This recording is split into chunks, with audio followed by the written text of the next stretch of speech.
Welcome to another episode of Systematic Geekology. This is a space where we seek to create and cultivate healthy conversations between those things we geek out on and the philosophical and theological questions that often arise out of our fandoms. Like, what does it mean to be human? What makes a hero? What makes a villain? How do the stories and narratives we geek out on shape how we live in the world? We are your priest to the geeks. We aren't all ordained, but we see ourselves as mediators at the intersection of geek culture and going deeper in our faith. We don't always have to agree, but we do respect each other, and we see everyone as a beloved child of God. Everyone geeks out on something, so come geek out with us and enjoy the show.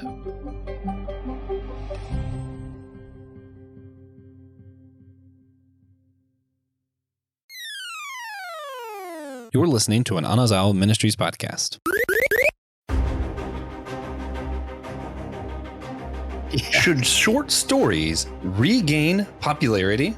I don't know, but we're going to talk about some awesome short stories today, and this is a crossover episode. Guys, this isn't just Systematic Geekology. This isn't just the Whole Church podcast.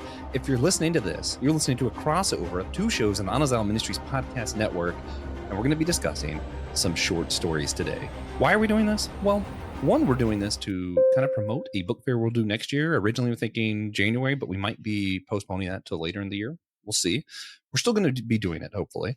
And we want to promote literacy. So we're going to do a big event revolving around literature. So we thought we should do an episode that involves some literature. Originally, this was just going to be Systematic Geekology. But for our Whole Church listeners, we had an interview that was not really canceled. It was postponed till next year. And we thought, hey, this actually is a great example of unity that we wanted to share with you guys too. So if you're not following Systematic Geekology, you're on the Whole Church podcast. You have me, a new Lutheran, kind of still Pentecostal. You have a Lutheran pastor, Pastor Will, with us. You have TJ, who's just definitely Pentecostal. Christian will be joining us from the Southern Baptist background. And we're going to be talking about some controversial short stories, I would say, some hot topics, and we're going through these. So I think it's really helpful for those who do follow the Whole Church podcast to see this example of unity and maybe, follow the Systematic Geekology, see what else we're doing over there. I definitely think it's worth a like, a share, and a subscribe. So check it out. Again, I'm Joshua Noel. I'm one of your co-hosts of both the Whole Church podcast and Systematic Geekology. Only one other person can say the same, and that is the greatest host of any podcast of all time. Not of any podcast of all time, but any host of all time. The one and only TJ, the Dragon, Tiberius One. How's it going, TJ? It's going well. That's a nickname that hasn't been used in a long time. The Dragon? Oh, yeah. Well, you once had a nickname named Dragon. TJ, you're trying to say that there was a day when your nickname was Dragon? Yeah, I've been called the Dragon before. I need to know this story at some point. Maybe not tonight. We got a lot of stories to cover, but at some point, I want to know that story. And the other voice you're hearing right now is the one and only Pastor Will Rose, Will the Thrill, host of The Homily, another show on the Anazao Ministry Podcast Network. Check it out as well. Will, how's it going? Good. We have a t-shirt in Systematic Geekology or a mug that says all reading counts. And I think that's what we're getting at here with this episode. Short stories, comic book, novels, novelettes, audio books, graphic novel, whatever. How do you consume your stories? All reading counts. Literacy is a big part of who we are and what we're doing. And so I'm glad to hop into this episode. Yeah. This is fun. Although there is a petition from two of the hosts of Systematic Geekology to remove audiobooks from the shirt and include manga. Manga does count. I also think audiobooks do. There is a technical language argument. It is technically not reading. Yeah, but it does count as literacy, and it is just as important and just as beneficial as using your eyeballs to take in the words. Yeah. So with that, let's talk a little bit about what we're geeking out on really quick. This week I've had a wild week with new Doctor Who coming out and everything else, and I almost platinumed all of Kingdom Hearts 2 in like 2 days, which I didn't even know I could do. But somehow I found the time, and I just love that game so much. So much. TJ, what you been geeking out on? Baldur's Gate 3. Yeah. New update, new difficulty mode. I heard them from you on a different episode, but I have heard good things. Yeah. Will, What are you geeking out on lately? Yeah, quick question. Baldur's Gate is D&D? Yep, Fun. sure is. Yeah, I've been well, I really geeked out on these stories that we are reading for this episode, but Yeah. I haven't watched a lot of Doctor Who. But now that a couple specials are now on Disney Plus, I did watch those two specials Ooh. and really had a lot What'd of you think fun of the with second it. one? It's definitely man, it's Doctor Who. It's weird. It's crazy. It's a ride. I love Doctor Who. I think it's part of my fandom as a kid, watching it as a kid, but I haven't watched as of late in the last couple decades. But man, that might get me back into trying to follow what's going on with the new series or what they're going to do with what's coming up next. But I thought that was a lot of fun. It was definitely Doctor Who. It was definitely BBC. It was definitely Doctor Who sci-fi. So man, that second special reminded me why I love the series, and I think I'm wrestling with it. It might be the third episode of TV ever that I give a 10 out of 10. I really loved it, but we'll be talking about that on What's New soon, so I won't get into it here because this isn't a Doctor Who episode. Rather, we are here to discuss short stories. So let's jump into the episode proper. And we're going to start with one that's pretty interesting. But before we do, we're going to start with Fisher Queen by Alyssa Wong, which wasn't any of our pick. We all picked one short story to do. While we were at Comic-Con, I met Alyssa Wong and I asked them for their favorite of their own writing. And they said, here's the one that won an award. And I said, that's not what I want. I don't want the one that won an award. I want to know what's your favorite. And they said, okay, well, check this one out instead. So I did. So we're going to be talking about Fisher Queen by Alyssa Wong, because that's apparently their favorite of their own stories. I think it all awards, but not as many as the other short story that they're more well known for. Check back in. I'm not sure about that. Y'all have to do your own research sometimes. Wikipedia exists for a reason. Are there any benefits? This is the question we want to start off with. Do y'all think there are any benefits to short stories that longer form storytelling might not have? Yeah, I'll hop in it for I definitely think it does. Like this particular challenge to read these short stories to prepare for this episode really helped me explore short stories as of late. And I think there have been people who have told me hey, if you can't say it in a 10-minute sermon, if you can't say what you need to say in 10 minutes, you can't say it all. If you can't say it in this amount of time, then you can't say it at all. And there's something about long, thick novels of a long drawn out story, but there is something about a short story that can bring you into the story super fast, get to what it's trying to say right up front, and then leave you impacted at the end. So I do think there is something about that. A good short story has just as much impact as a 3-hour movie or a real super thick novel. So I think it's great. It's an art form for sure. Yeah. I think when you're asking someone to devote enough time to read a novel, that's kind of a big commitment, and a short story does a lot with the brevity. Yeah, I think being able to consume the whole story is really helpful.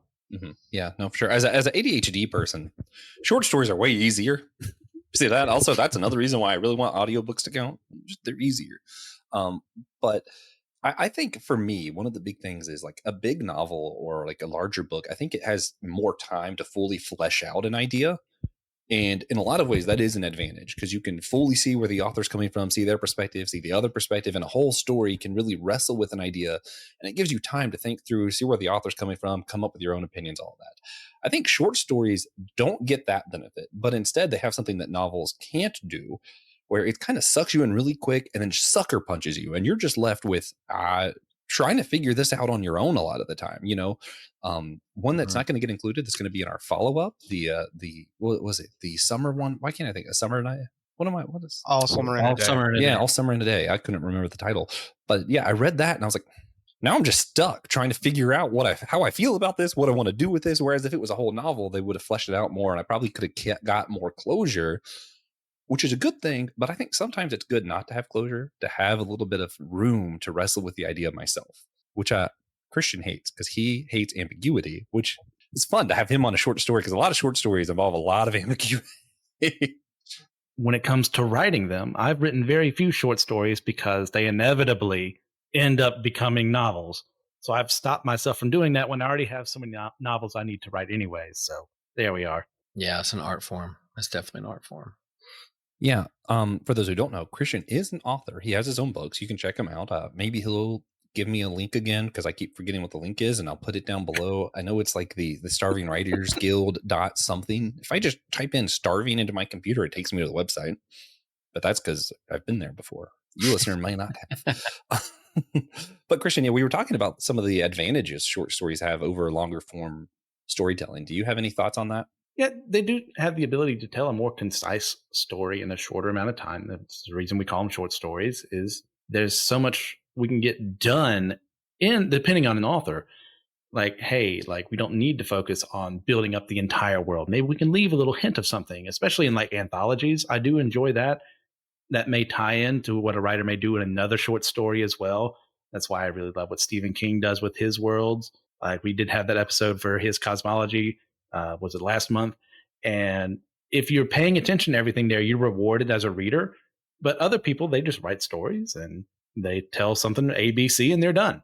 And sometimes that's a good way to just read something. Well, yeah. Man, if I were doing recommendations, we'll do some later. This won't be my recommendation, but I got to throw this out there. The 1001 Nights. It's like pseudo-religious in Islam. It's kind of like apocryphal, not quite. Like they don't take it as religious, but it does inform a lot of theology and history when you're talking about like Muslim belief.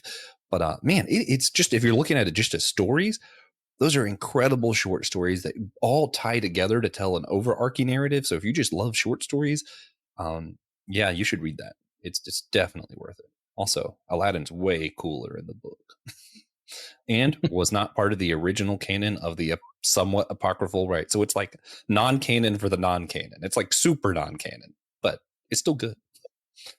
I think, but I do think there's a gift. If, we've all been around people who have told stories and you're like, oh man, get to the point. Why are you telling me this? Why are you doing this? Why is this going on and on and on? Not that Joshua ever does that, but I'm like, hey, come on. What are we doing? But I think there's something to say like, man, you get to the point, you know what you're trying to say, boom, you make it. And then it has an impact and it sits with you for a long time. Each one of these stories that we read really sat with me for a long time, and they didn't use a lot of words or a lot of pages to do it. They condensed what they were trying to say in the parable that they were trying to say or image, and boom. TJ's pick did kind of use a lot of pages to do it. There were a lot of pictures, though. Yeah. Graphic novels. Only half of those pages have words. It's a short story. Yeah, I suppose. True. If you want to call it that, whatever. I can't stop you officially anyway. So let's go ahead. Let's start with The Fisher Queen. It's the one that we mentioned Alyssa Wong recommended when we were at Comic-Con, and I asked them which story do they like the most. I gave them the idea for this episode. I was like, here's what we're doing. What do you think? And again, so they told us their most popular book. I don't care what other people like. I want to know what you like. This is what they suggested. So I want my first question for you guys is, we all read all of these, and I think might be the first time any of us have read this one. Why do you think they chose this as the one they would want us to read for this? Anybody have any just ideas of why they would have picked this one? I'll jump in because I was a part of that conversation. And just Alyssa's background is that they were a creative writing major at NC State here in North Carolina, went off to write video games and short stories, and eventually got into writing for Marvel. So that's kind of the connection there at North Carolina Comic-Con. And I think Alyssa's love of horror, body horror, and as Alyssa described kind of what it means to be in a body or embodiment along with that, I think really captured what they want to express in terms of this story, and really pushing the limits of how we see ourselves and what we do in the environment and animals. So this one haunted me too. If you, again, mermaids, but we're not talking the Little Mermaid from Disney. We're not talking about mermaids like cartoon characters. This is a different kind of mermaid in this book for sure. Yeah. I feel like reading it, it feels very personal. I can see how they would have put a lot of themselves into the book, and how it can be a reflection of how women are treated and have to experience the world today. And I feel like I have no place to speak on it because I am not a woman or a fisherman. Yeah. I felt that way about the first two stories we're going to talk about. And I was like, yeah, we're still including these because they, even though it's uncomfortable because we don't really have a place, we don't experience the same things to say whether this is valid or not. I don't think we have room to comment on that, nor are we going to try to. Rather, I want to look at it Oh, as I a think it's valid. story, and I want to see what do we do with this, because I don't think that they wrote this in mind for only other women to be like, yeah, that's what I experienced. I think they wrote this in mind for a general audience to read this and struggle with what is reality and what are we wrestling with here. Yeah, so let's break it down.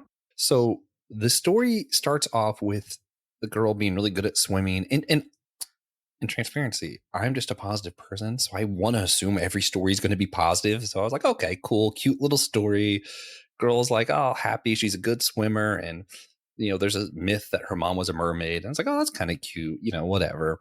Um, she grows up and wants to go on this fishing trip with them, and it turns out there are mermaids, and they're not at all like what we think of. Like, even the way that they're physically described to me was kind of unnerving. Like, oh, that's okay, more like One Piece fishermen, like fish people, but if they were real, which meant they would be creepy as crap. Like, they're creepy looking and sounding and everything. You get into this story and you find out in the end that people have been abusing the fish people and still eating them. So they've been sexually abused. They're getting eaten as food because they're basically fish. They're just really tasty fish because they're part human, which is also disturbing on a few different levels.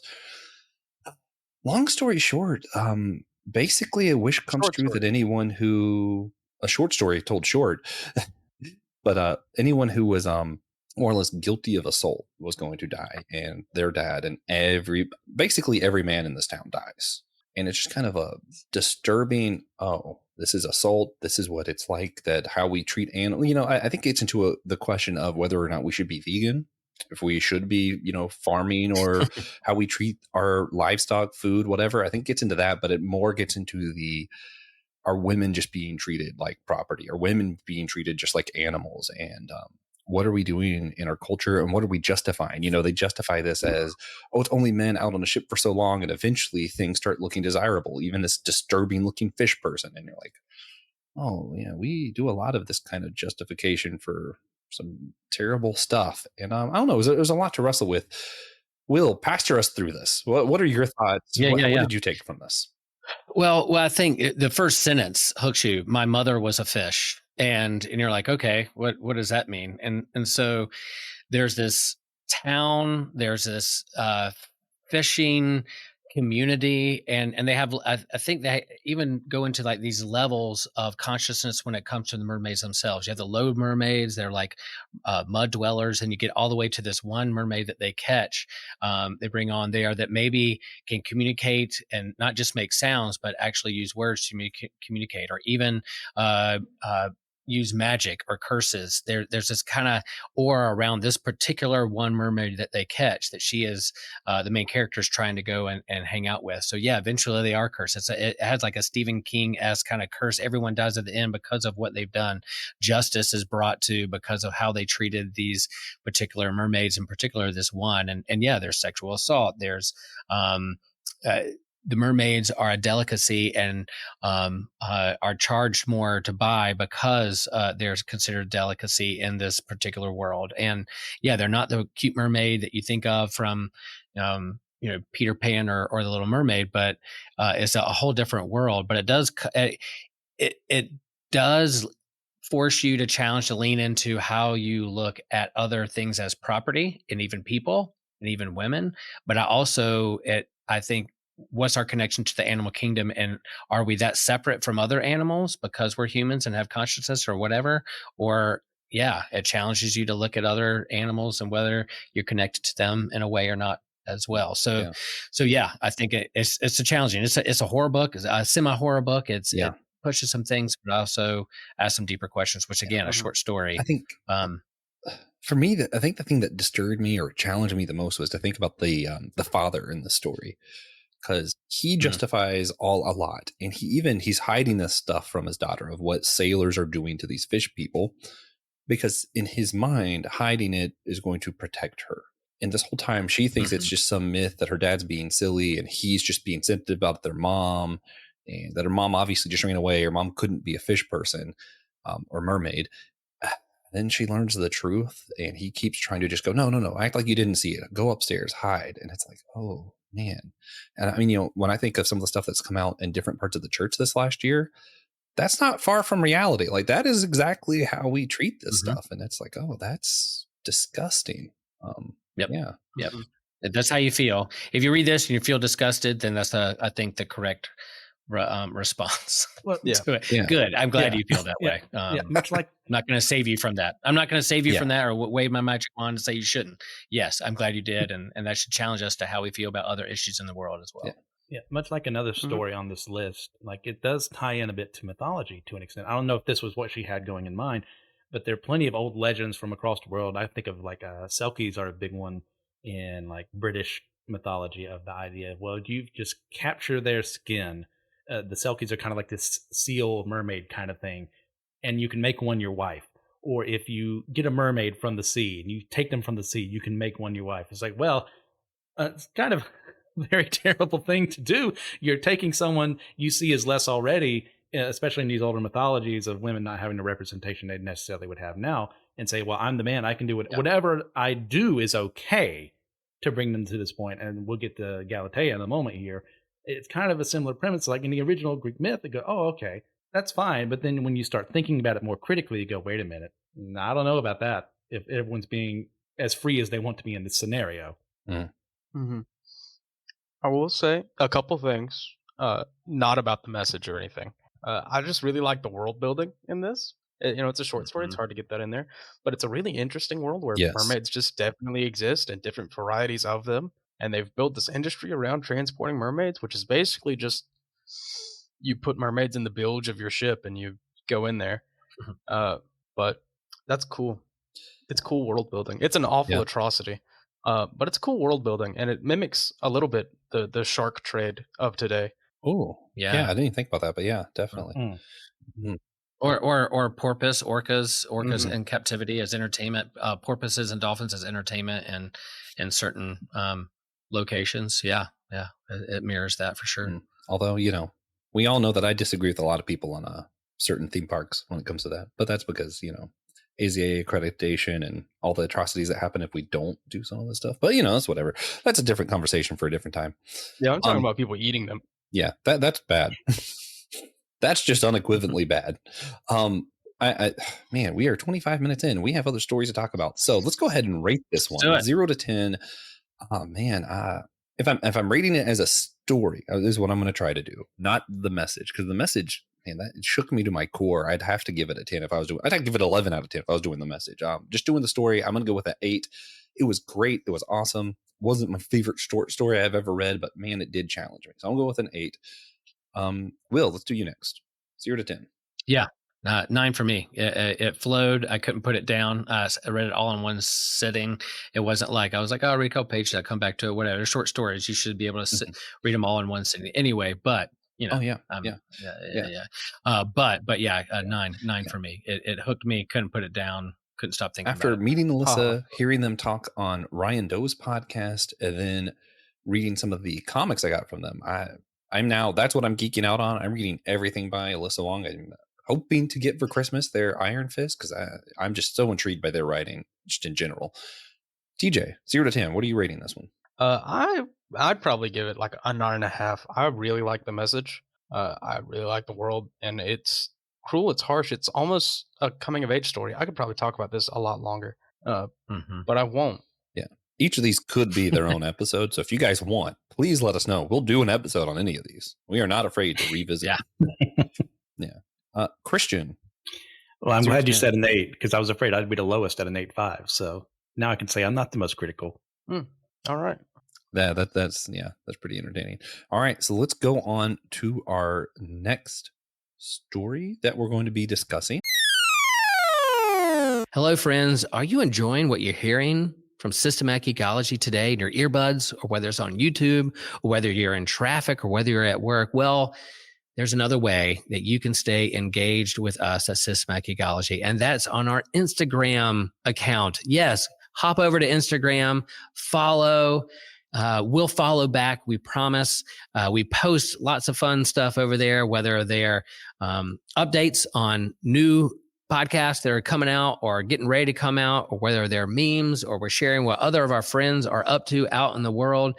Sometimes we go live at events, whether we're at a Comic-Con or whether we are just hanging out with friends on the back porch grilling out. You can follow us there. We also have videos and reels, like what's in Will's pull box from his local comic book store. He shares what he's reading in the world of comics. And then Christian is going to do some reviews of Spider-Man comics called Spidey Swing Bys. That's going to be fun. And then there's non-canon stuff. Non-canon? What? Yeah, Joshua's going to be reviewing one intellectual property from outside of the canon of his favorite fandoms, or a piece of literature that's a part of the biblical extra-canonical material. Man, that sounds like fun. But yeah, Instagram is one of my favorite social media outlets, and love to engage with friends and family over there. And so we hope that you can engage with us there. This one was actually my pick. Oddly enough, we have Madeline Miller's Galatea. I came across this one actually just because I was in Barnes and Noble, just picking up some books for, I work some nights, and we were getting some books for my wife, so she'd have something to do while I was at work. And then I saw this little hardcover, and I was like, man, that would look interesting on my bookshelf. That was really my thought, was this would look interesting on my bookshelf. And I picked it up, and then I read it, and I was like, I might order everything Madeline Miller has ever written. I am just enthralled by this. It's just, wow. It was so good, so challenging, also creepy, also disturbing. Not in a horror way this time, but definitely disturbing. Maybe a horror. I wouldn't consider it horror. It wasn't scary. Horror doesn't have to be scary. It should be terrifying things that occur in the world. Yeah. I don't know. This one would be iffier if I would want to call it horror. But anyway, that's not the point. The point was, it was disturbing. It was very interesting, challenging. I chose it because this was the most recent short story I read that got me on a whole kick. I've been reading a lot of short stories and picking up some omnibuses and different stuff, and just reading through. And man, the way that this took an old Greek story, retold it, which I didn't know that story, which is why I might have Christian do the summarizing, because I didn't know the story this was retelling. I just was reading it for itself and going, the story is the story of Galatea, but from the statue's perspective of someone creating their perfect woman, them coming to life, and how they were treated, misused, abused. Man, I think this would be a tragedy, a Greek tragedy, I guess, technically. Christian, could you summarize this one for us? Sure. Just let us know your original thoughts, because I am very intrigued. Okay.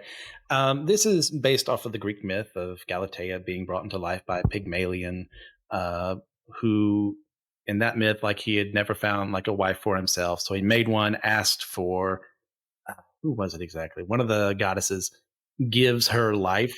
Aphrodite. Thank you. Aphrodite.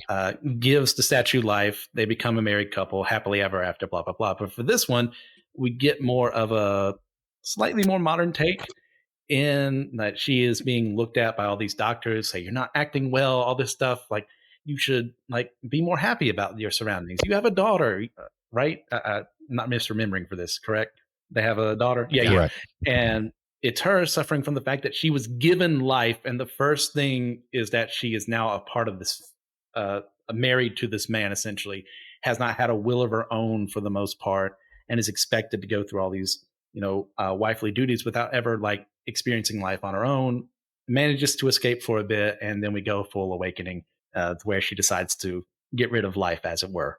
Yeah. Well, not just for herself. Yes. And the most disturbing thing in all of this to me, so the man keeps revisiting, trying to see if she's well, and basically by well it means, is she acting the way he wants her to act? Because if she's not, then obviously she's sick, because he's her creation. So this also gets into questions of, how do we relate to our creator? It gets into question of, what does it mean to be alive? The image of God kind of stuff, I feel like, is, as a Christian, is something I'm wrestling with when I'm reading this. There's a lot of stuff that really was challenging, but mostly it was this idea of women. And I am thought of the purity culture that we deal with in the church today, of how, we expect women to have to dress a certain way so that they're not enticing men, all this kind of stuff. And especially because I had to do some research on the story, and it was a lot of the stuff was the guy when he made his perfect woman didn't like how women were, acting promiscuous or dressing certain ways and the kind of stuff. So he formed his perfect woman who was more, whatever. And it's like, oh, that's not okay, actually. And the thing that disturbed me the most, though, was since she had a child, she had, marks on her belly from that, stretch marks. And he said, if you were still a statue, I could shivel those away, those imperfections. And I was like, oh man, yeah, that really disturbed me. I was like, oh man. TJ, what were your thoughts on this one? I think it's really interesting to see like a story that I've seen before from such a different perspective that is modernized as well as Galatea is. I think it's a much more realistic portrayal of Pygmalion, just because this is how it would really go. And, seeing as the statue was transformed into a woman, of course, came with sentience and their own thoughts and desires and wants. It's done really well. Madeline Miller is someone I might have to read more of because of this, and it's great. It's not only a good representation of what spousal abuse can look like, but parental, religious. It's if someone wants you to fit into a mold that you don't want to fit into, Galatea might be a short story you should check out. Oh yeah, and literal mold even, and it's just kind of also it really opens up this this challenge, especially for married peoples, of just because you want something and that you're married doesn't mean you get to demand this thing. Like it was like, oh yeah, that's it was portrayed in such a disturbing way. Pastor Will, the one who has been married the longest out of all of us, and who is a pastor, would you care to give us some commentary on this one? Yeah, I knew from the get-go. I'm not telling Cindy what to do. That's she's the wrong person. Yeah, I know that feeling. Getting it, you know that. But no, I think Madeline Miller is like her background is a Latin and Greek kind of scholar and expert, and she's rewritten some of these stories from a modern point of view, and she's lifted up and said in interviews that these Greek myths, really do shine light on universal human experiences, and whether they're from ancient times, thousands and thousands and thousands of years ago, they still capture what people go through and kind of expectations and pressures and wants and desires. The universal understanding of the human condition and our brokenness and those kinds of things. So they tap into shed light on that truth that we all experience. And so, this was another, I don't know if you guys have seen the old 80s movie, Weird Science. Anybody out there? Yeah, there we go. There's another one called Mannequin, I've seen that out one. there where mannequin comes to life. Way worse. So when I'm reading this story, kind of spin off that, but that's So this idea of creating who you think your perfect person or ideal partner or friend or wife or who you lust over is going to be. And then when they come to life, they have their own sentience and their own free will, and they are their own person, and not seeing them again as an object, but as their own person. I think that this story captures some of that again. So again, the ending of, what do stones and statues and marbles do when they're put in the water? They sink. And so where is she going to find eternal sleep? Where is she going to find peace and escape?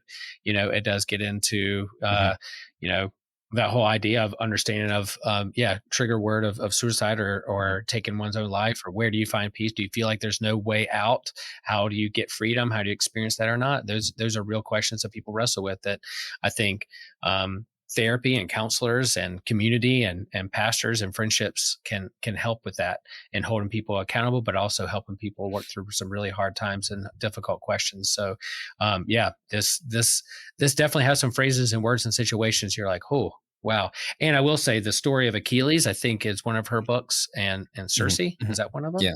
My daughter's read those books. Yeah, my daughter read those books, and they love them. So they're like, man, that's right. And when they saw this short story sitting on my desk, they're like, what, you're reading that? And I'm like, yeah, first it's my Geekology. They're very impressed. They're like, cool. Yeah. You're reading a cool one. Yeah. Cool dad. No, it was really good read, really interesting stuff. Also, I think that I don't want to skip over that I thought was really important. The author also kind of points out how obviously the abused is in a toxic relationship, but it also shows how the abuser was kind of also had this toxic thing going on where it controlled his life. It took him over. It tortured him in a way, even though he was doing the torturing. He was a bad guy. I'm not trying to say he was not a bad guy. But even to the end where his inability to let go kind of cost him his life too. Yeah. So, yeah. Yeah, I thought that was really good. All right, real quick, 0 to 10, where are we at? I'll start since this was my pick. Man, guys, I don't like doing this, but when I rate, I compare to other things. I'm thinking of short stories. I think this might be my favorite short story. I've read it recently, so it could be recency biasy. So I might change this later on. I reserve the right to change my mind, but I'm going 10 out of 10. I loved it. It was great. TJ. 7. All right. Will. I'm gonna go 7 as well. The message is good, but in terms of the flow and the way it captured along the way, the other books, other stories we read, I'll give it a 7. Not that it's not good. Yeah. The message is important, but 7. I just also like I that think setting a this. lot. Yeah, this probably would benefit the most from not being a short story. Disagree. I Christian. would second that. I'm going 7.5. This is. Yeah. I really am known as Josh with the wrong opinions. So No, I'm not saying you're not wrong to have that opinion this one time, Joshua. But I mean, it's told really well, but like there's definitely a lot of stuff that could have been expanded on more here. And it's not this short story's fault, but like I said, it reminded me of The Awakening, which is, I despise that book so much. It is what The Awakening tried to do, this succeeded at. I'll put it that way. Yeah. I like that take. That's a generous take. I appreciate it. All right, let's jump to our next one, A Sound of Thunder, by Ray Bradbury. Also, I love how they did his name for this. That looks cool. Pastor Will, this was yours. Let's have you take over a little bit. Why'd you choose this one? Tell us a little bit about the story, the summary, plot, all that kind of stuff. Yeah, I chose this one because it really is one of my favorite stories of all time. And when you said pick a short story to read, I immediately thought The Sound of Thunder. I think about this one a lot, not only because it has some sci-fi flair and time machine and dinosaurs and all those kind of fandom things that I like with systematic geekology, but in terms of what this story captured and what was going along and the way he uses language and imagery and similes and metaphors to describe this world and what's going on, and also our present day political situation and what could happen or not happen with certain choices we make or not, I was like, man, this is it. So I love Ray Bradbury. I think what he does is great. The other story that we're going to use for another bonus episode later on, was the first time I read that story, and the imagery and the words he used to capture an image in your head is just, he's the GOAT, man. He's the GOAT, I think, when it comes to short stories. Our follow-up episode was All Summer's Day. And we're having a guest for that. And man, I did love that short story. I'm upset I won't be there for that one. But I love both of these. These were both really good picks. TJ, you were going to say something about this. Oh, 2 things. It's All Summer in a Day, because Josh, I don't think has ever gotten the name right for that short story. I can't get a name right for most things. It has to be like one word. Yeah. But I love this. This is a great, fantastic, like, the perils of time travel story. I love how methodical the company is about, like, no, trust us, it's safe. You can kill this dinosaur as long as you kill it exactly when we tell you to, because that's when it was supposed to die. We're killing it right before it was supposed to die. It's okay if you kill this one dinosaur. Don't do anything else. Don't step off the plane. Don't touch any grass. Don't kill a butterfly. None of it. And I love the way the story is told, because I think this was mostly written as kind of like a short comedy, mostly. And then Ray, in the way Ray does, found a way to fill it with actual lessons to learn. And a pretty good portrayal of, I would say, anxiety, because our main character knows what he's doing is safe until he starts thinking about it. It's like, oh, but what if? And that's kind of where it spirals. Also, big what if. My favorite, probably, like, consequence of or result of the butterfly effect, I guess. I don't know. Do I want to spoil it? Everyone should read this. It's short. It's a short story. Yeah. Spoil. It's over 20 years old. You can spoil it. I'm about to spoil some Doctor Who stuff that just happened. Yeah, well, you're wrong for that. They get back to modern day, and from what we can tell, what it reads to us is basically just that all the spelling is bad. Language even changed. Yes. Yeah. Language even changed. How we even communicate, or the letters we use to spell words, changed because of this one person's actions. What happened? Let me a short summary of the book, and we will. So Eccles spends $10,000, which is like $100,000 in today's money, because Ray wrote this in 1952. Eccles pays $10,000 to hop on Time Safari Inc. to go back, and he's a big game hunter. And so instead of shooting a lion or a giraffe or whatever, he's going to go back and shoot a T-Rex. And that's what they go back to do. But there are rules with this because of time travel, and they're doing this underneath kind of government regulation because they know the consequences that if you change something in the past, it's going to change the future. And so there's all these different rules that goes into this. And they go back to prehistoric time, way back. Millions of years ago, and they shoot a T-Rex. They see a T-Rex. How the T-Rex emerges and what they see and how he describes it, man, just go back and read the language he uses to describe the certain situation and what happens when there's a sound of thunder or not. And so this guy Eccles does freak out, and he does step off the path, and they think that he just stepped on some mud and got some mud on his shoe that's going to get him in trouble when they go back. But when they go back and go back to 2055, where they originated from, a different person had won the presidential election, and now language is different, and now there's going to be a tyrant and dictator rather than someone who's like celebrates freedom, all because oops, he looks on the bottom of the shoe, he stepped on a butterfly. So you have this butterfly effect, and so you looked at the butterfly effect is a word or a phrase we use, coined, I think, by like a weatherman, like a physicist in like the 60s, I think, right? I don't know the word, but like if a butterfly flaps his wings in Brazil, does that create a tornado in Texas? Is that what they were doing? But it is also played after what this story was happening. You think about what Ray Bradbury's doing here before a lot of big, I guess, advances in science or understanding physics, but also the other story, how we hadn't been to the moon yet. We hadn't seen pleasant planets up close yet. So he's doing a lot of speculation when it comes to science fiction. But this whole idea that our actions have consequences no matter what, the choices we make. And what I think about is my dad, he when he was walking around North Carolina after college, after fighting the Vietnam War, he ran into an old fraternity brother, and they're like, "Oh, you should apply for this job at this bank I work at." And he's like, "Sure. Oh, cool. I'll do that." Well, that leads him to work for this bank that eventually moves to Asheville, or goes to Charlotte where he meets my mom. Then he moves to Asheville, and then that bank moves him to Wilmington where I grew up. So this whole thing, if he hadn't run into this old fraternity guy and gotten this job, would I be around? What would the whole life be like? So those kinds of things that unfold is fascinating to me, that Ray Bradbury is getting into this story. So I think about it all the time, the choices we make. I don't think we should be paralyzed by them. There's a certain freedom in those things, but I do think our actions have consequences, and that's what it's getting at in this story. Yeah, I do really like that message. It was Edward Lorenz for the butterfly effect, which is right related to chaos theory, and why he, meteorologist, said you can't really predict the weather. But he did attribute it to the sound of thunder. Yeah. Because his original analogy was a seagull and a storm, and he was convinced to change it to the butterfly. Uh-huh. Yeah, because that's pretty cool. Yeah. Good stuff. Yeah, I do really like the actions have consequences. Just a shout out to another show on the AMP network, the Bible After Hours with the Foul-Mouthed Preacher. It's he's been going through Judges, and that's been a big thing that they're going through is actions have consequences. Of course, I think he says it as what you F up gets F'd up. So yeah. Actions have consequences. I like that better. Christian, what are your thoughts? Have you read this before? Yes. Are you familiar with this story? What are your thoughts on this as someone who's a sci-fi writer and fantasy writer and loves this genre too?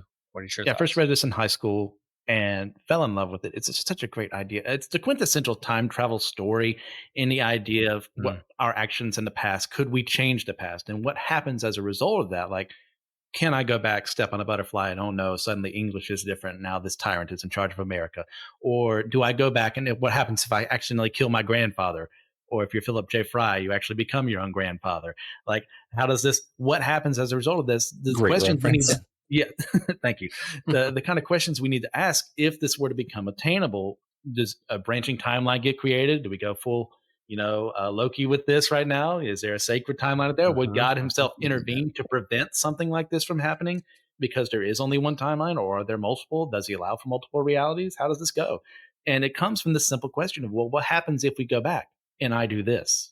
And it's so well done that this story is timeless, no pun intended, because of that.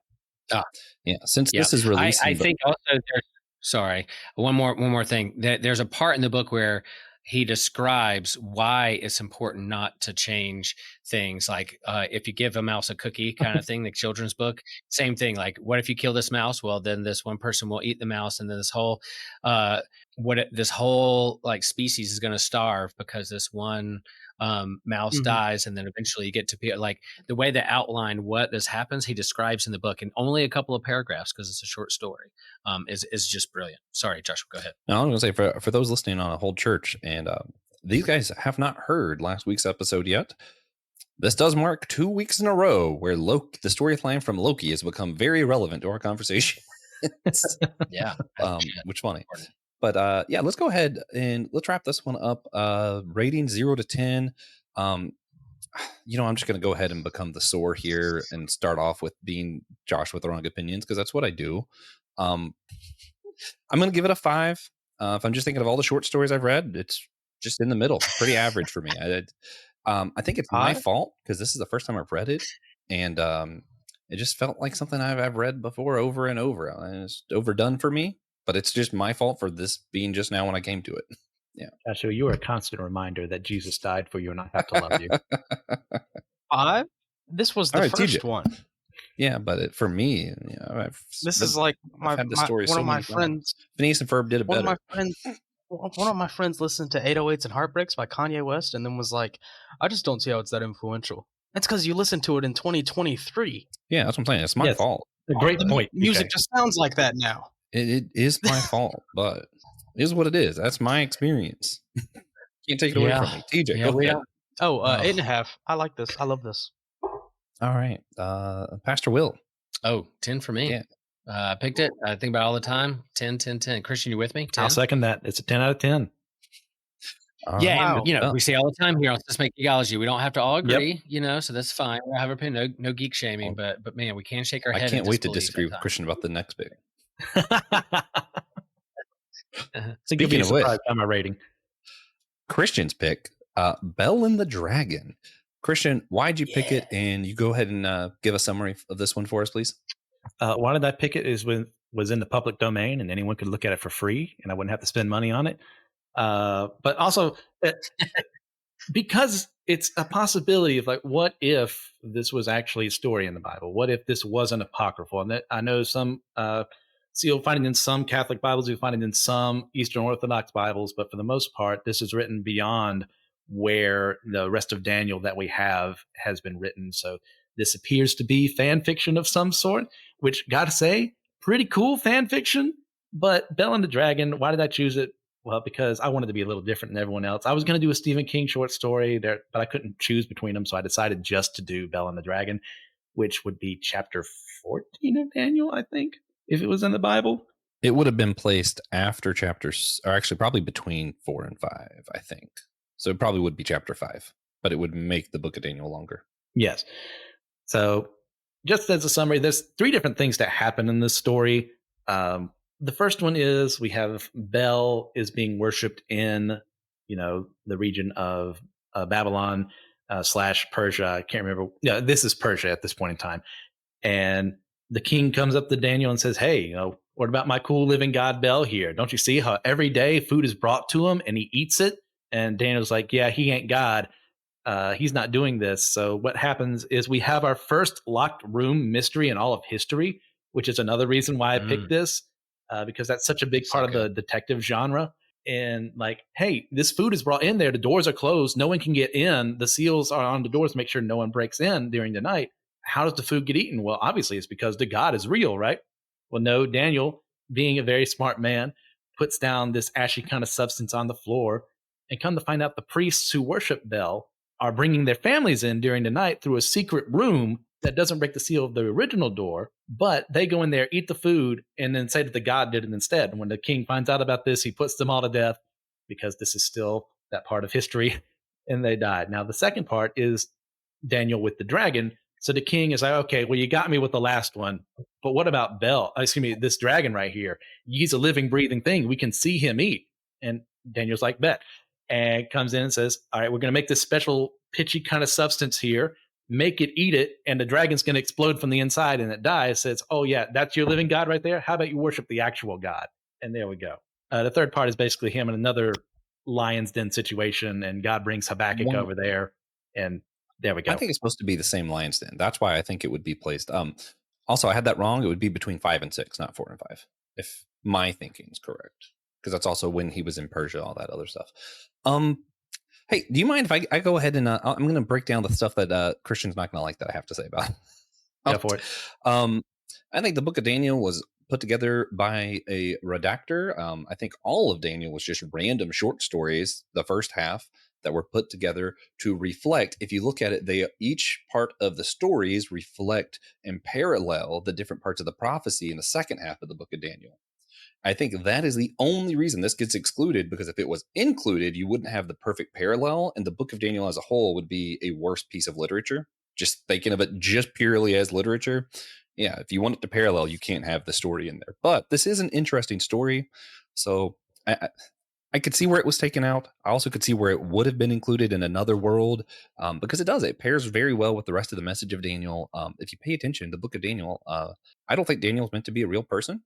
I think he's symbolic of the Messiah to come, which is why he lives way longer than anyone else could have lived. If you pay attention to how many empires he lived through. Also, if you pay attention, there's only one time that Daniel is, of all the short stories, he's not included. It's when Shadrach, Meshach, and Abednego are in the fire pit. Who's the fourth person? Seems like that person Daniel might be supposed to be representing the other stories. Who goes into the pit and rises again? Just saying, man. It parallels the story of Joseph very well. It parallels the story of the Messiah really well. Even Moses to an extent. So I think Daniel was a Christ figure for sure. And I think the stories are really well told. I love Bell and the Dragon. My take on the Bible shouldn't be a big book.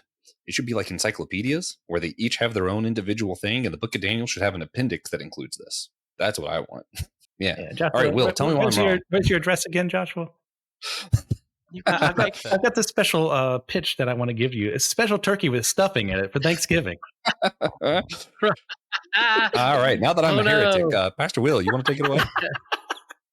No, I, that kind of biblical scholarship around Daniel is all over the place. Yeah, Daniel is the old Hebrew Bible's version of Revelation, right? So it as the New Testament has the Book of Revelation, it looks to the future and what it means to think about as God as sovereign and reign in the kingdom that is to come. I think Daniel does that too. And a part of the Israelites in captivity and exile, they're wrestling with who is God? How do we remain faithful in the midst of persecution, which is what Revelation is doing too with the early church. So that's what the Book of Daniel is doing. And yeah, so this is like you said, biblical fan fiction. They're building off other stories that they have heard, and they're building on this. And so I'm gonna go ahead and get my quick rating. I give it a good solid 5 for trying to be like the other parts that are in the actual Book of Daniel that share the stories better. That why Daniel is more faithful.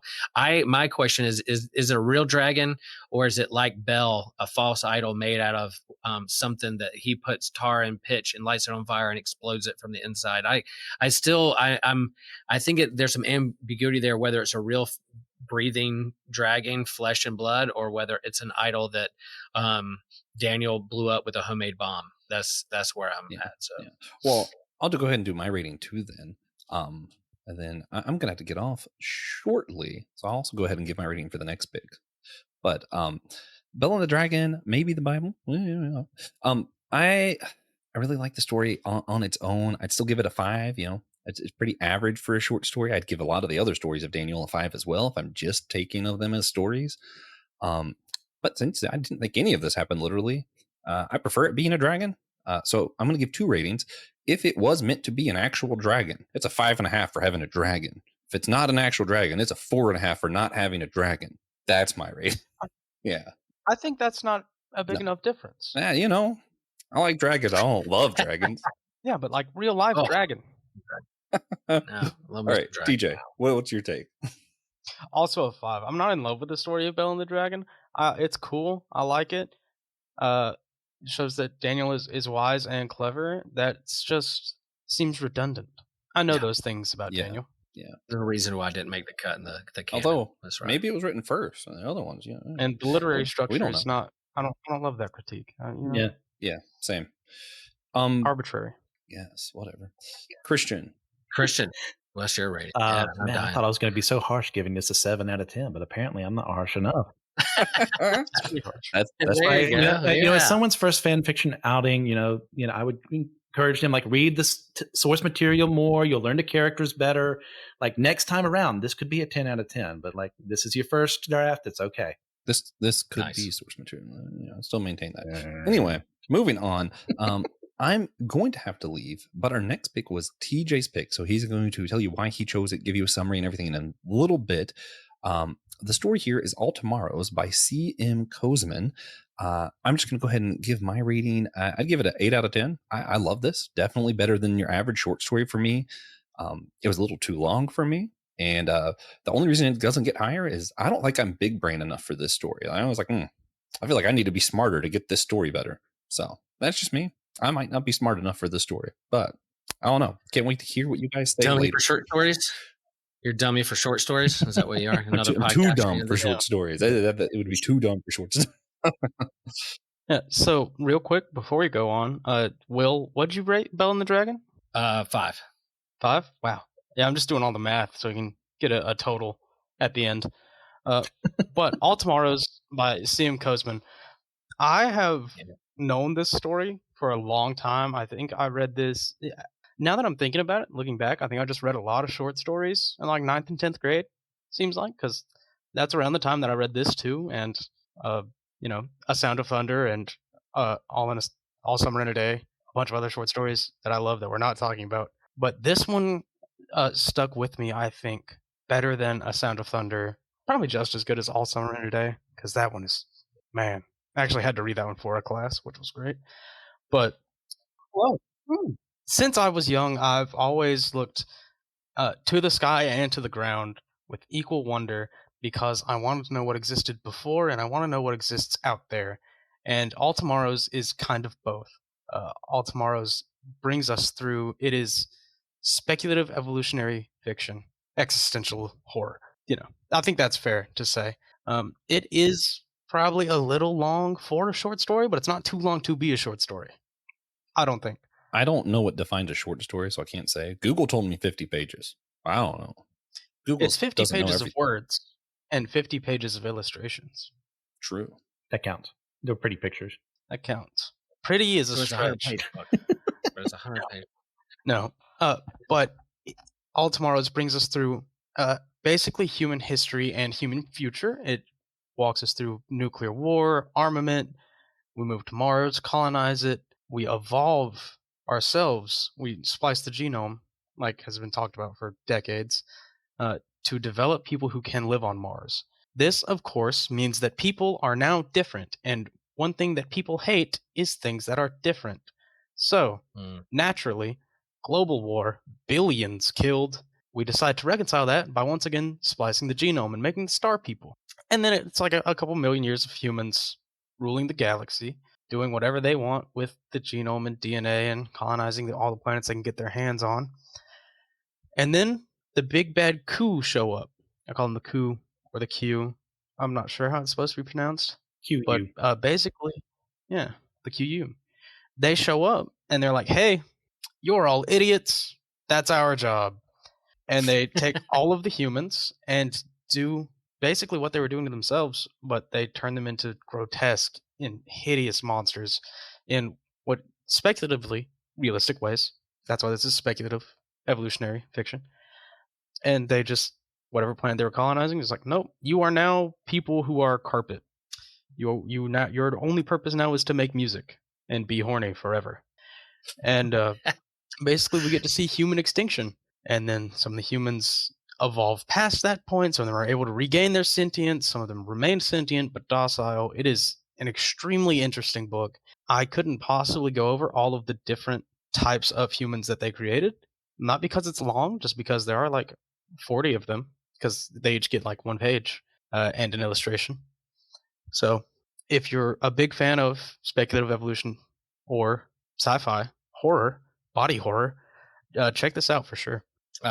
Some of like the what people looked like parts, not the story or the speculative evolution stuff, but just what people looked like parts reminded me of how C.S. Lewis described different creatures on different planets. Mind you, he wrote that before space travel was possible, and it was all fantasy, not at all based in sci-fi, like science at all. It was just fantasy and space. So this one, it was interesting that it kind of reminded me of the same thing, but with more actual science behind it as opposed to speculative. Well, I guess it's still speculative, but C.S. Lewis was more speculative because he was like, let's say Mars has less gravity. Things look like this now. I was like, all right, sure. Yeah. Yep. Yeah, it's kind of like John Carter of Mars. Like, when they were writing those stories, it's like it was before Superman, but you start thinking about what it would be like on another planet in terms of gravity and what you could do or couldn't do, and what would your strength be like. Same way with the moon before we got to the moon. But I love this too, Christian and or TJ, and the fact that you recommended this and found I had no idea this was even out there in the world. So you introducing this to me is amazing that I just now discovered this, because I love science fiction. I love science. I love asking the big theological and ethical questions that come with humanity. And this has it all in one. So in terms of not just astrobiology and what it could look like on other planets if they evolved over millions of years, but also what would happen with technology and our emergence with technology and machines and what people do, and the question that it asks is it not just like humanity, but what makes one human? So like, yeah, humanity was extinct, but there's still humans around, or the other way around, or they killed all humans, but they still didn't get rid of humanity, vice versa. I'm not quite sure. But anyway, like, yeah, what makes a person, what makes a human, even if it's not just that 2 arms, 2 legs, a brain, and 2 eyes, 2 ears, like the consciousness, the asking the questions, what's the purpose? Not just, am I here just to breed and create more humans and eat and scratch itches and, whatever, or are there deeper things that I'm a part of the universe about? And it goes in different species and animals about that. And it was absolutely fascinating. So I found this guy's YouTube page and started following it. And also him talking about this book with people asking questions, and went down that rabbit hole last night. This dude is, a fascinating individual. Yeah. For sure. Yeah. It's, it reminds me a lot of the philosophical problem of, where does the mountain begin? Like, is this the hill? Is this the mountain? Is this the plain? Is this that philosophical problem paired with our theology, our philosophies of what does it mean to be human? And it's just very fascinating, because looking at it in the future is a very unique thing. But it caused me to go back, as someone who believes mostly in evolution. I'm not 100%, but I'm thinking of at some point there were Neanderthals. There were these things that were maybe we'd call subhuman, or did they have souls? How did they relate to God? How did these other species of human before we were human relate to the divine? And I'm like, oh, this is wild. Also, quick plug. I can't remember his first name. Reza Aslan. Yeah, he writes a book called God and goes through the history of how humans thought of God and depicted them in cave paintings and stuff. Really fascinating stuff. Yeah, and the whole question of like, what if mankind ran into equals or others who are superior out in the galaxy universe? And so that's definitely a relevant question we're thinking about now. Yeah, it's one thing to run across like a planet that has like water and plants on it, and like animals or small microscopic organisms. But what if we run into something that has equal to us or superior when it comes to thought, technology, science, and what does that look like for us? So this book, short story, graphic novel, was how we'll call it, because it has pictures and words to ask those questions. So yeah, it's thanks for recommending. I'm interested to hear more of a Christian's thought, the one we know who read this going, evolution's not real the whole time. I'm joking. I know you didn't do that, but I am interested in your thoughts as someone who doesn't buy as much into evolution as the rest of us here do, which some of us don't buy that much into it. I thoroughly enjoyed this. This was essentially like, from H.G. Wells' The Time Machine. There's that section where he goes into the future with the Morlocks and the Eloi, and that's where humanity has gone in that point in time, just evolved in those different states. This is like an expanded version of that. We get multiple opportunities to see where, if this had happened, if this alien race invades, or if we modify ourselves to look way different and be different in this environment, like what will happen. I enjoy the speculation part of that. Now, obviously, I don't agree with how it goes on and all that, but species changing from species, but that is what it is. As far as the story is concerned, well told, well maintained. Like, the pictures are amazing. Like, the and I'm not a body horror kind of person, but like seeing the way that changes in the different photos, like I appreciate the art that goes into making. Oh yeah, that. the art was incredible. Okay, real quick before we do ratings, I'm glad I came back for this. Christian, 0 to 100%. Just give us a percentage. How certain are you that evolution did not occur macroevolution? Okay, thank you for clarifying. Macro, I'd probably go 99.999%. Yeah. So, mind you, I'm doing this because this is also for whole church. I just want to show people how Christians who disagree on some of this can actually work together. So, TJ, how sure are you that evolution did happen? Macroevolution. 1%. 100% that macroevolution did happen. Okay, I'm like 75% sure macroevolution happened. I give myself a lot of leeway to be wrong. I'm very humble about it. Like, I'm not a scientist. It's always humble when you mention how humble you are. I am the most humble. So Joshua, you'll say that you're not a scientist and haven't studied evolution, but you're 75% sure it's possible. Yeah, just from the things I have seen, it seems fairly certain. But I also am able to know my own limitations to say, I won't say I'm certain on this because I don't understand all of the scientific writing. So maybe it's wrong. I don't know. No, there's a lot of smarter people than me who don't believe in it. So it seems arrogant to me. It would feel arrogant to say I'm 100% when people that I respect that are smarter than me don't agree with me. But that's just my perspective.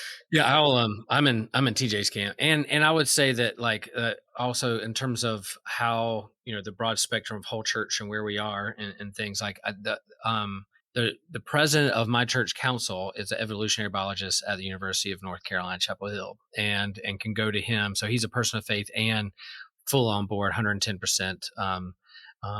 Believer in evolution. But when you talk about believing in evolution, the same way as like you would talk about do you believe in God? Well, describe God first, and I'll tell you if I believe in that God or not. So if you went to David and said, "Do you believe in evolution?" He would say, "Well, what do you mean by evolution?" And to tease that out a little bit, and some of the nuances that goes with how you define that term is pretty important when it comes to whether you believe in something or if it's he definitely knows there's more to learn, and we're learning all the time. So what we know now about science and how things evolved or not, it could be there could be more to learn and different ways to look at it 100 years or 1,000 years and from I think all of us here agree though that it's not a tier one thing. We can disagree on this, love one another, still be Christian, right? We'd all agree on that.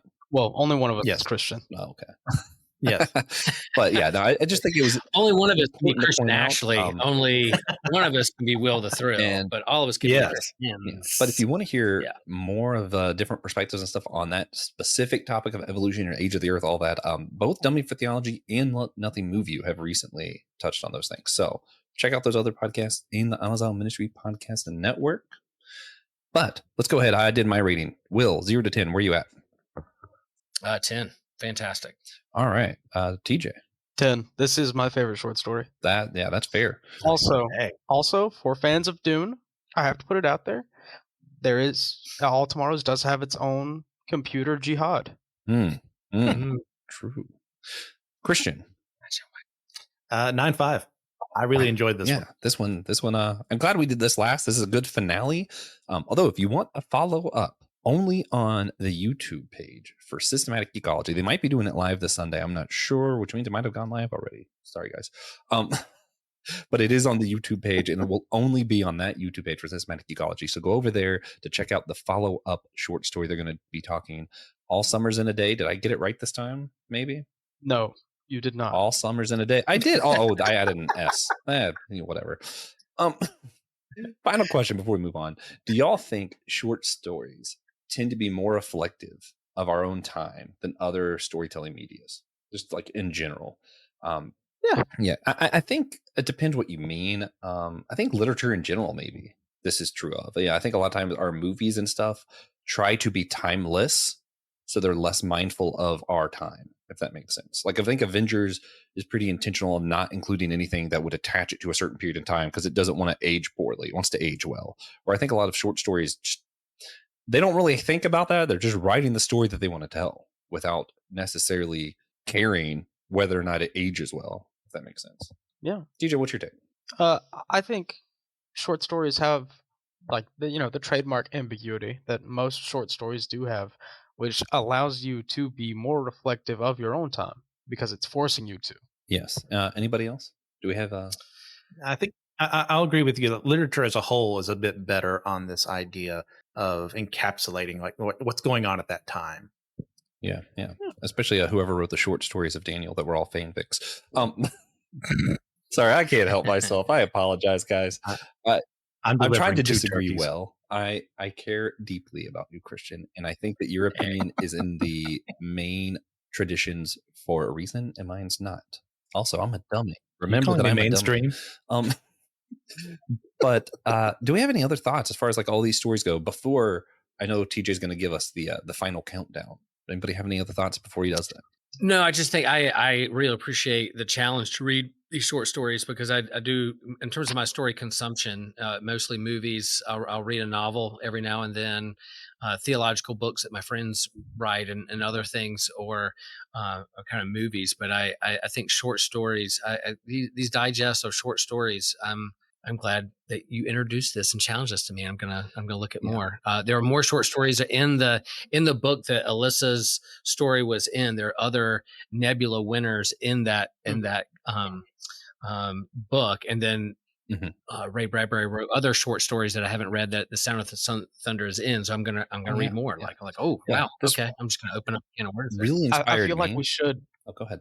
have mentioned that the Fisher Queen was nominated for a Nebula Award. It just didn't win. Yeah, they did win. I think their next short story did win a Nebula Award. What's the name of that one? Don't Joshua, remember. do you remember? But I also, since she's not in the house right now, a collection of short stories that includes Alyssa Wong is possibly part of my wife's Christmas present. So I'm hoping she enjoys it. I always have this. I have this tradition where I always get her one book she's asked for and one that I think will expand our horizons if we read. Because I think that couples should challenge each other. That's just a random thing.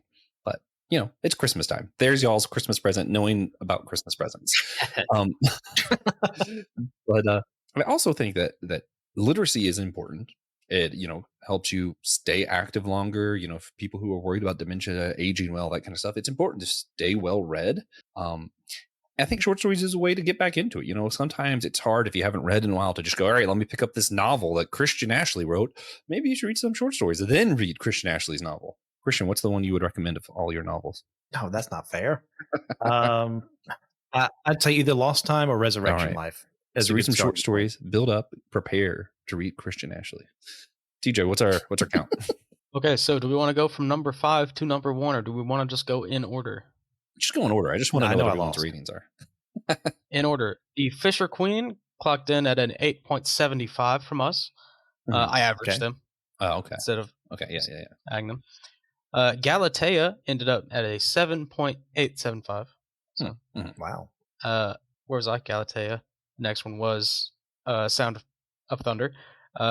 Ended up with an 8.375 because we're doing 0.5s in here. Sure, that's our fault. Bell and the Dragon had a 5.5 average, and All Tomorrows ended up with a 9.375. Wow. Okay, we got a winner. I did not see it coming, but very glad. Yeah. As am I. Well, guys, with that, let's go ahead and wrap this one up. And we're going to start with we usually do recommendations. I think we'll still do one, but let's stick to either books or omnibus, anything like that. I'm actually going to go pick mine up and show you. So if TJ would start with a book recommendation, let's keep everybody literated. Yeah, that's a word. So it's actually I just want to recommend picking up one of the Nebula Award showcases. The Fisher Queen is in 2016. And the other stories in 2016 are also really good. I've been reading through a few of those. But there is a Nebula Award Showcase omnibus for every year since 1996? 86 or 96? I almost went and got one of those. Actually, I do have one of them. I almost got a bunch of them, though. That's a strong recommendation. They're also cheap. My recommendation is actually a Bible commentary that includes Bible passages. Daniel by Ernest C. Lucas. You can hear more of how Daniel parallels itself, the literary structure of the book. Maybe get a little more insight of why I think what I think and why Daniel is in fact a Christ figure. I I really love the Book of Daniel and studying it. I think this one is very accessible to everybody, not just scholars. So I think it'd be worth anyone's read, especially if you find the Bell and the Dragon story interesting. He doesn't include that story, but how he handles everything will be interesting to you if you find that story interesting. Yeah, I think I can say that confidently. Will, what's your recommendation? I am going to say if you've TJ and I still need to have a discussion about this, but Patrick Roth's was The Name of the Wind. It's one of my favorite books of all time. And there's a short story, a companion to that called The Lightning Tree. Is that true, TJ? Do you know? Do you remember? It's called A Slow Regard of Silent Things. Slow Regard of Silent Things. There it is. Yeah. Yeah. It's fantastic. My screen is Incredible. mirrored, but yeah. Yeah, just that title. I mean, that title. Say that title again, TJ. I want to hear that. What A does that title Slow say? Regard of Silent Things. That does sound cool. That sounds really so cool. That does cool. So yeah, it's not quite a short story, but it's a novelette kind of thing, a companion to Name of the Wind, which we have to read. Christian, have you ever read that book? Yes, I have. Yeah, we need to And thoroughly enjoyed it. We need to discuss that. Speaking of Christian, It is on our topic. what is your recommendation? I think it's a novella. Yeah. Skeleton Crew, Stephen King. These are some. If there was one short story I would have picked from his work, it would have been The Mist, as kind of an example of where the writer himself failed, as he admits, as compared to the movie version. As kind of like see how he intended things versus how the movie would have done it. That's what I would have done. Like Skeleton Crew has some really good short stories in there if you want to get into King. All right. All great picks. I hope you all stay well read and ready for our book fair here. More news to come. Please show on Spotify, YouTube, of course. Smash that like button, subscribe button for Will. And of course, we also need you to do one big important thing. Very important favor for us. And remember, we're all a chosen people, a geekdom of priests.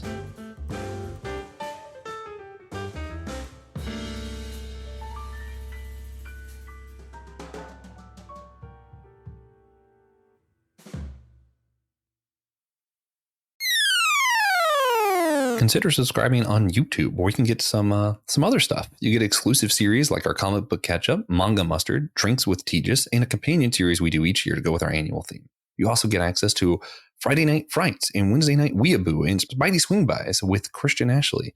You get access to other exclusive shorts, like what I'm going to be doing soon are non-canon, where I'm going to be reviewing different IPs that are outside of canon from our favorite fandoms or the Bible and discussing whether or not it should be canon.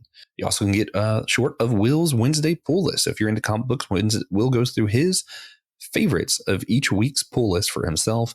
You also get other bonuses over there. Most of our surprise content we'll put straight to YouTube going live over there that you can check out. And a lot of our regular episodes are also posted on YouTube if you just want to see our smiling faces. Hello, friends. If you like systematic geekology, then there's a host of other podcasts in our network that we think you will like just as much. And so we're part of the Anazao Ministry podcast network, and we hope that you can hop over and subscribe with all the podcasts that are on our network. Like, for instance, The Homily, which is, Pastor Will Rose's sermon here in Chapel Hill, North Carolina at Holy Trinity Lutheran Church. You have another podcast called The Whole Church Podcast, the OG, the originals, the beginner of it all. Yes, Joshua Noel and TJ working for unity among the church and having great conversations with the wide spectrum of those who are involved in Christian ministry and the church. You have My Seminary Life by Brandon Knight, who's discussing what he's learning in seminary, he is learning his theological studies and bringing to the surface those big things that we're wrestling with and thinking through theologically in the church and beyond. There's the Let Nothing Move You podcast from Christian Ashley, who is walking through the Bible in a very Bible study type fashion and walking through the biblical narrative. You have Dummy for Theology. I don't think Joshua is a dummy, but hey, he's going to lift up theological themes that he's thinking about and wrestling with. And maybe there's not a lot of answers, but there's definitely a lot of great questions out there that he's lifting up with some great theologians across the whole spectrum of Christianity. And then there's the Bible After Hours. Man, if you like to get risky, if you like to get controversial, there's this foul-mouthed preacher who goes from goes through the Bible from a more progressive point of view, challenging the status quo of the modern church. Yeah.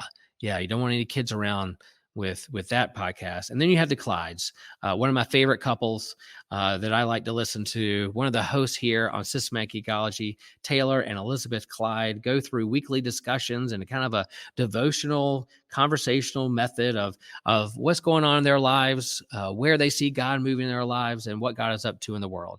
So those are the podcasts, a part of the AMP network. Subscribe, follow. We hope you can be a part of all that great network with the wonderful podcasts at AMP.